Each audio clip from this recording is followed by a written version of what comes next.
اس کا ہرگز یہ مطلب نہیں کہ ہم خدا نخواستہ بھارت کو جواب دینے کی پوزیشن میں نہیں ہیں یا بھارت کی کسی شرارت کو ٹھنڈے پیٹوں برداشت کر سکتے ہیں.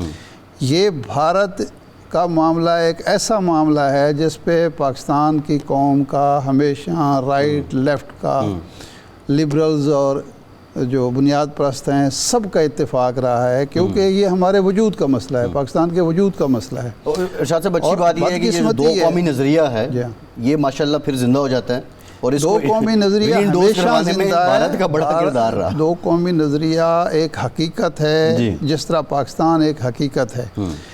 جو ہمک لوگ یہ سمجھتے ہیں کہ اس کے پروپیگنڈے کی وجہ سے یا ویسٹ کے پروپیگنڈے کی وجہ سے یا بھارت کے پروپیگنڈے کی وجہ سے یہاں دو قومی نظریہ, یہ اس نے بھی کہا تھا نا, اندرا گاندھی نے کہا تھا کہ جی ہم نے دو قومی نظریے کو خلیج بنگال میں ڈبو دیا ہے. کہاں ڈبوا ہے؟ ارشاد صاحب بڑی امپورٹنٹ بات ہے. دو قومی نظریہ بھی زندہ ہے اور قائد اعظم نے جو کچھ کہا تھا اور علامہ اقبال نے جو فکر پیش کی تھی وہ بھی زندہ ہے. صرف وہ لوگ, ان لوگوں کو منہ کو کھانی پڑ رہی ہے, خواہ وہ انڈیا میں ہوں خواہ پاکستان میں ان کے شردالو ہوں, جو یہ سمجھتے تھے کہ نہیں جی نہیں یہ ہلکی سی ایک لکیر ہے آ گئی ہے اور ہم تو ایک ہیں ایک جیسے. اب کر لیں بات. یہ آپ بالکل درست بات کر رہے ہیں. یہ جو نیو یارک ٹائمز کی رپورٹ ہے, سٹوری ہے, اس میں دو پیراگراف بڑے امپورٹنٹ ہیں جو بھارت کی ڈپلومیسی کو بھی ایکسپوز کر رہے ہیں اور بھارت کا جو سیکولر اور وہ جو ہیومن رائٹس کا پرچار کرتے ہیں ڈیموکریسی کا اس کو بھی ایکسپوز کر رہے ہیں. The report highlights concern from foreign states demanding that India present concrete evidence linking Pakistan to the Pahalgam incident despite these calls for transparency Indian officials have yet to publicly provide proof of Pakistan involvement. ابھی انہوں نے proof دینے, ابھی تک سب بیان بازی. دوسری جو امپورٹنٹ بات ہے, domestically the Indian government has intensified its crackdown in Kashmir, leading to increased human rights violation. According to the New York Times, anti-Muslim sentiment across India has reportedly intensified, with Kashmiri students facing harassment and expulsion from educational institutions. اب اس میں تو کوئی شک نہیں, دیکھیں نا یہ جو بچوں کو نکال رہے ہیں, اس کی خواہ جمہوریت ہو, اس کے خواہ انسانی حقوق کا پروپیگنڈا ہو, اس کے جو بھی معاملات ہیں وہ ہمیشہ مشکوک رہے ہیں, اس میں کوئی شک ہی نہیں ہے. اب ہمیں اس پر خوش ہونے کی بجائے کہ بھارت انسانی حقوق کی خلاف ورزی مزید بڑھا رہا ہے, مزید کر رہا ہے یا اس کی جمہوریت ایکسپوز ہو رہی ہے, ہمیں اصل میں اپنا گھر ٹھیک کرنا چاہیے اور ہمیں بھارت کے مقابلے میں بہتر انداز فکر ہمارا ہونا چاہیے. انسانی حقوق کے حوالے سے کوئی انگلی ہم پر نہ اٹھ سکے, ہماری جمہوریت کے حوالے سے کوئی انگلی اٹھ نہ سکے. ہم اتحاد اتفاق کے جو بھی تقاضے ہیں, جس حد تک کہ ذاتی انا, یہ باہمی لڑائیاں, گروہی لڑائیاں, نسلی لڑائیاں, مسلکی لڑائیاں, ان سب کو خیر بات کہیں. ملک کی خاطر, اپنے نظریے کی خاطر. یہ جو جنگ ہے یہ صرف ملک کی جنگ نہیں ہے, یہ نظریے کی جنگ ہے. ایک اسلامی جمہوریہ پاکستان, ایک اسلام کے نام پر بننے والی ریاست مسلم پاکستان جو ہے اس کی جنگ ہے.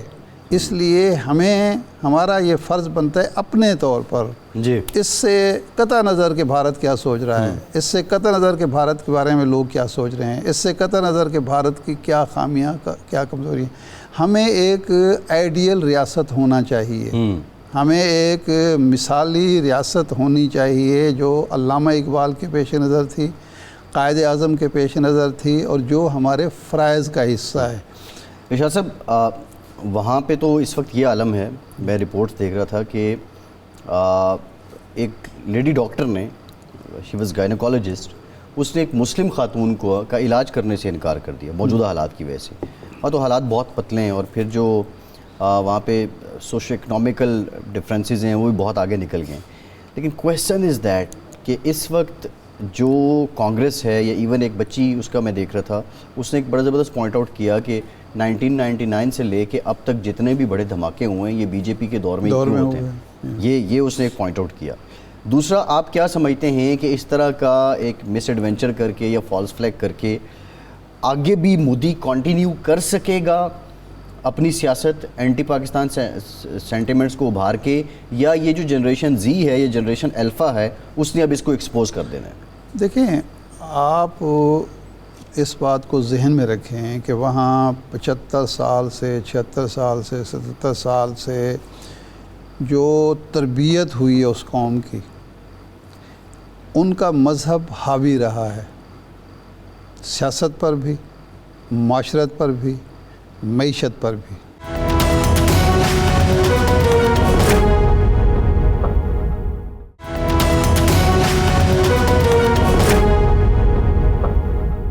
پوری دنیا میں یہ بات سمجھی جاتی ہے جو فنکار ہوتے ہیں وہ سب سے زیادہ لبرل ہوتے ہیں۔ یہ تو نا، جو فنکار ہوتے ہیں، آرٹسٹ ہوتے ہیں، وہ سب سے زیادہ لبرل۔ لیکن کیا وہاں کے جو فنکار ہیں وہ لبرل ہیں؟ صحیح ہے، آپ کے سامنے ہے بالکل ٹھیک ہے کہ کیا رویہ ہے ان کے فنکاروں کا، کیا رویہ ہے۔ بالکل ارشاد صاحب، ایک ڈیولپمنٹ ہوئی تھی، سعودی عرب کے وزیر خارجہ انہوں نے رابطہ کیا تھا جے شنکر سے بھی، پاکستان سے بھی انہوں نے رابطہ کیا، چائنا کی سٹیٹمنٹ بھی سامنے آئی۔ ٹرمپ نے تو کہہ دیا کہ دونوں کے باہمی مسائل ہیں، اور وہ جو 1500 سال سے، اب یہ مجھے سمجھ نہیں آ رہی کہ 1500 سال سے انہوں نے کیوں فرمایا ہے۔ ظاہرہ ہے امریکی پریزیڈنٹ ہے، اتنے علم تو ہو نہیں سکتے، لیکن بہرحال کیا یہ بھی ویسے ہم نے فرض کیا ہوا ہے کہ امریکی پریزیڈنٹ کو سب چیزوں کا پتہ ہوتا ہے، لیکن یہ تو کامن ہے ارشاد صاحب، ہسٹری مطلب 1500 سال انہوں نے تو کہا 1000 سال سے لڑ رہے ہیں، حالانکہ میرا خیال ہے ان کو شاید بھٹو صاحب کی سٹیٹمنٹ دکھائی گئی ہوگی کہ ہم 1000 سال تک لڑیں گے، انہوں نے سمجھا کہ شاید 1000 سال سے یہ لڑائی چل رہی ہے، تو انہوں نے سوچا ہوگا کہ میں چھوٹی موٹی جنگیں تو بند کرا دوں گا، یوکرین کی، غزہ کی، دوسری یہ تو 1-2 سال کی جنگیں، تو یہ 1000 سال والی جنگ میں کیسے بند کرا۔ اچھا، جو انہوں نے فوکس کیا بائی لیٹرل کہ باہمی طور پہ یہ کر لیں گے، کوئی بائی لیٹرل چینل آپ کیا سمجھتے ہیں کہ ابھی کوئی ایکٹیو ہو چکا ہوگا بٹوین انڈیا اینڈ پاکستان؟ میرا نہیں خیال کہ ہوا ہے۔ یہ جو ایرانی وزیر خارجہ اور سعودی وزیر خارجہ کے جو ٹیلی فون ہیں اور جو باتیں ہیں نا، اس سے تھوڑی سی امید ہو سکتی ہے کہ ہم ڈائریکٹ تو نہیں، انڈائریکٹ کانٹیکٹ میں ہوں گے۔ ظاہر بات ہے سعودی وزیر خارجہ نے ہمارے وزیر خارجہ اور نائب وزیر اعظم سے بات کی، پھر جے شنکر سے ان کی بات ہوئی، تو لازمی بات ہے کہ کوئی نہ کوئی ایک فروٹفل بات ہوئی ہوگی، اور اتنے دن گزرنے کے بعد وہ جو جوش خروش تھا وہ نظر نہیں آ رہا بھارتی حکومت کا یا واجپئی کا۔ دیکھیں نا اس دن تو وہ میڈیا تو ارشاد صاحب ان کا تو وہ تو میڈیا تو یقین مانے کہ اور تو کچھ ہے نہیں، لیکن پاکستانی قوم کو انٹرٹینمنٹ ضرور مل گیا۔ لوگوں کی یہاں بیٹھ کے بڑی ایک عجیب و غریب منطق ہے کہ جی وہ انڈیا کا میڈیا چونکہ وہ ہم سے پہلے اور بڑا، دیکھیں پاکستانی میڈیا انڈیا کے میڈیا میں ہمیشہ میچور ثابت ہوا ہے۔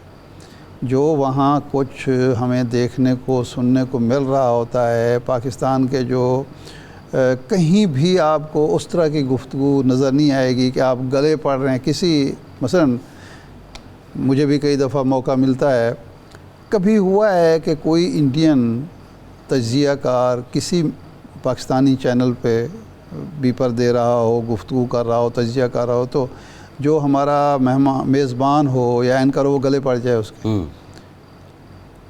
ایسا نہیں ہوتا نا، ہو ہی نہیں سکتا۔ ہم مہمان نوازی کے تقاضوں سے واقف ہیں، وہاں تو وہ گلے پڑ جاتے ہیں، گالم گلوچ پر اتر آتے ہیں۔ وہ یوں لگ رہا ہوتا ہے کہ وہ حکومت سے زیادہ، شاہ سے زیادہ شاہ کے وفادار ہے وہاں کا میڈیا، اور حکومت کا موقف وہ حکومت کے سے بھی زیادہ جوش و خروش سے پیش کرنے کی کوشش کر رہا ہے۔ یا تو شاید اس کی وجہ یہ ہے، نہیں یہ ایک بات ہے کہ مودی نے جس طرح میڈیا کو دبایا ہے اس کی ایک وجہ یہ بھی، لیکن مجھے تو مودی کے آنے سے پہلے کا بھی یہی تجربہ ہے۔ ہم تو مودی سے پہلے کے دور میں بھی انٹریکشن جو کرتے رہے ہیں انڈین میڈیا سے، ہمیں تو یہی کچھ ہوا ہے، ایک عجیب ہسٹیریا ہوتا ہے، پاگل پن سوار ہوتا ہے، اور کوئی اس میں معقولیت نہیں ہوتی۔ وہاں پہ جو قانون ارشاد صاحب مودی نے انٹروڈیوس کروایا ہے اس کا نام ہے یوپا، جی، ان لافل ایکٹیویٹی پریونشن ایکٹ، اور وہ قانون ایسا ہے کہ وہ بی جے پی کے فضائل بیان کرنے کے علاوہ وہاں کا میڈیا کچھ اور کر ہی نہیں سکتا۔ 2013 کے بعد کی بات ہے نا، میں تو اس سے پہلے کی بات، اس سے پہلے بھی وہ انداز ہی 9-7 میں جو ہوتا رہا ہے، تو یہی کچھ ہمیں ہوتا ہے۔ بالکل ٹھیک۔ ہمیں جوائن کیا ہے سابق اسپیکر قومی اسمبلی اسد قیصر صاحب نے، بہت شکریہ اسد صاحب آپ کے وقت کا۔ اچھا اسد قیصر صاحب، سینٹ میں قرارداد منظور ہوئی، جب پیش ہوئی تو اس میں آپ کی فیڈ بیک بھی شامل تھی، پی ٹی آئی کے دونوں جو لیڈر تھے شبلی فراز صاحب، علی ظفر صاحب آن بورڈ تھے، وہ قرارداد متفقہ طور پر منظور ہوئی، تو آپ کی طرف سے ان کو یہ مشورہ دیا گیا باقاعدہ پبلکلی بھی، اور جب میٹنگ ہوئی ہوگی ظاہر بات ہے سینٹ ایڈوائزری کمیٹی کی کہ جناب آپ فوراً نکلیں یہاں سے، امریکہ جائیں، بون جائیں، جہاں جہاں جا سکتے ہیں جائیں، تو کیا آپ کی طرف سے مشورہ بھی دیا گیا یا آپ کا خیال ہے کہ ایسا ہونا چاہیے وہ نہیں کر رہے؟ نہیں، ہم سے تو کوئی مشورہ نہیں ہے. آپ کو پتہ ہے ہمارے سے مشورہ کیا کر رہے ہیں؟ اس وقت بھی وہ ہمارے لوگوں کے اوپر جو ہے نا ظلم اور جبر کر رہے ہیں. کوئی کامن سینس تو پریویئر ہی نہیں کر رہی ہے. یعنی ہمارے جو ہمارا ایم این اے ہے، ابھی 2 دن پہلے اس کی 200 ٹرپ زمین سے جو ہے نا گندم انہوں نے کٹوائی ہے، اور ایک طرف وہ حالات ہے، ادھر یہ حالات ہے. قومی یکجہتی کے لیے کوئی سنجیدہ ہی نہیں ہے. تو ہم تو دیکھو، ہم تو پاکستانی، ہمارے سب سے پہلے پاکستان ہے. ہم تو پاکستان پہ کوئی کمپرومائز نہیں کرتے. ہمارے اپنی جو بھی مسائل ہو، جو بھی ایشوز ہو، وہ پیچھے ہے، وہ سیکنڈری ہے. سب سے پہلے پاکستان ہے. ہم اپنے ملک کی ساورنٹی، انٹیگریٹی اور ڈگنیٹی پہ کوئی کمپرومائز نہیں کریں گے. یہ ہمیں پاکستان ہمیں، ہمارے سب سے پہلے پاکستان ہے. تو اور عوام پاکستانی عوام نے عمران خان کو مینڈیٹ دیا، ہمیں مینڈیٹ دیا. تو ہماری زیادہ رسپانسبلٹی ہے کہ ہم پاکستان کے لیے وہ کچھ کر سکے. اس کے لیے جہاں تک جانا پڑے، جس لیول پہ جانا پڑے، جو قربانی دینی پڑی ہم کریں گے. لیکن کسی طور پر اپنے ملک کو جو ہے نا ڈیگریڈ نہیں کریں گے، اس کی جو ساورنٹی پہ کمپرومائز نہیں کریں گے. صحیح ہے. اچھا اسد صاحب، آج ایک اور بھی ڈیولپمنٹ ہے کہ سی سی آئی کی جو میٹنگ 2 تاریخ کو ہونی تھی، وزیر اعظم صاحب نے آج بلا لی ہے، اور اب میٹنگ جو ہے وہ ہونے بھی جا رہی ہے یا شاید شروع ہو چکی ہوگی. آپ کیا سمجھتے ہیں؟ اس سے پہلے خبر یہ آئی بلاول صاحب کے وزیر اعظم صاحب کی جو نشست تھی اس کے بعد کہ یہ جو نہروں والا منصوبہ ہے بقول پیپلز پارٹی کی، کہ وہ ختم ہو گیا ہے. کیا واقعی اس منصوبے سے صوبوں کی حق تلفی ہو رہی تھی، یا آپ سمجھتے ہیں کہ غذائی تحفظ کا یا ملکی مفاد کا ایک بہت بڑا موقع سیاست کی بھینٹ چڑھ گیا ہے؟ دیکھیں، سب سے پہلی بات تو یہ ہے، دیکھیں جی، آپ جو بھی اس قسم کا منصوبہ لاتے ہیں اس کی لیے سب سے پہلے کنسنسس ہونی چاہیے. پھر آپ جو ہے نا اپنی آئینی جو باؤنڈریز ہے اس کے اندر آپ دیکھیں جو کمٹمنٹ ہے، جو اسٹیٹ کمٹمنٹ کرتی ہے اس کے مطابق آگے بڑھیں. یہ کیا بیوقوفوں کی طرح جو نا آپ منصوبہ لانچ کرتے ہیں، نہ اس کے لیے کنسسٹنٹ ڈیولپ کرتے ہیں، نہ اس کے اوپر جو ہے ڈبیٹ کرتے ہیں. دیکھو، ہمارا موقف یہ ہے کہ ہمیں جو پانی کے لیے تمام صوبوں کی کنسسٹنسی چاہیے، ان کی جو ایشوز ہے اس کو ایڈریس کرنا چاہیے، اور کسی صوبے کو، خاص کر چھوٹے صوبوں کو، یہ احساس نہیں ہونا چاہیے کہ ہمارے حق تلفی ہو رہی ہے. ہم تو پاکستانی جماعت ہیں پورے ملک میں. ہم سمجھتے ہیں کہ تمام اکائیوں کے ساتھ انصاف کے مطابق اور آئین کے مطابق اس کی جو حقوق ہے اس کو دی جائے. اچھا، یہ تو بالکل درست ہے، حقوق دیے جائیں، لیکن مسئلہ یہ ہے، ہم نے ماضی میں بھی دیکھا ہے کہ اکثر و بیشتر یہ ہوتا ہے کہ سیاست غالب آ جاتی ہے قومی مفاد پر. اور اس معاملے میں بھی یہ ایک حقیقت ہے، اس سے انکار نہیں ہو سکتا کہ جب یہ منظوری دی گئی نگران حکومت کے دور میں، اس کے بعد منٹس جب زرداری صاحب کے پاس آئے تو انہوں نے ان کو دیکھا بھی اور اس پر دستخط بھی کیے، کوئی مخالفت نہیں کی. اب یہ معاملہ سی سی آئی میں آتا ہے، اگر خدا نخواستہ کنسنسس کی خاطر ہی اس کو ڈیلے کر دیا جاتا ہے. لیکن یہ جو ہمارے ہاں بنجر زمینیں پڑی ہوئی ہیں، ہمارے ہاں غذائی بحران ہر سال پیدا ہو جاتا ہے. کبھی گندم نہیں ہے، کبھی چنا نہیں ہے، کبھی دالیں نہیں ہیں، کبھی چاول نہیں ہے، کبھی کچھ نہ کچھ باہر سے منگوانا پڑتا ہے. تو اس کے لیے آپ نے بھی کوئی ہوم ورک کیا ہے کہ جی ہم اس کا حل کیا ہے، کس طریقے سے ہم ان بنجر زمینوں کو آباد کریں، پانی کی منصفانہ تقسیم ہو اور غذائی بحران جو ہے اس کو مستقل طور پر حل کیا جائے؟ دیکھیں، یہ بہت سینسیٹیو ایشو ہے، اور میں اس پہ اگر اس وقت کوئی بات کروں، میں سمجھتا ہوں کہ اس معاملے کے اوپر جو ہے نا ٹیکنیکل بنیادوں کے اوپر ڈسکشن ہونی چاہیے، اور جو پانی کی تقسیم کا اصول ہے، فارمولہ ہے، اس کو مد نظر رکھتے ہوئے جو ہے نا اس کے اوپر جو ہے نا فیصلے ہونے چاہیے. یعنی میں جو اپنی صوبے سے ہوں، ہمارا صرف 7%، ہمارا بنتا 18%، جبکہ اس وقت ہمیں 7% پانی بھی اویلیبل نہیں ہے. اور یعنی میں سوچتا ڈائریکٹ جو اس سے متاثر ہوں، یعنی میرے ڈسٹرکٹ پہ یہ دریا سندھ ہو کے گزرتا ہے، اور پہلی دفعہ جو ہے نا یہ ظلم کیا گیا کہ دریا کے رخ موڑا گیا. یہ غازی برتا نہر بنایا گیا نا، یہ اس نے ہماری جو دریا سندھ تھا جو ہمارے علاقے میں سے گزرتا تھا، اس کے پانی کو جو ہے نا شفٹ کیا گیا، اس کا جو ہے نا رخ موڑا گیا، اور اس کی وجہ سے جو ہمارے لوگوں کو مشکلات، معاشی مشکلات درپیش آئی، کیونکہ وہاں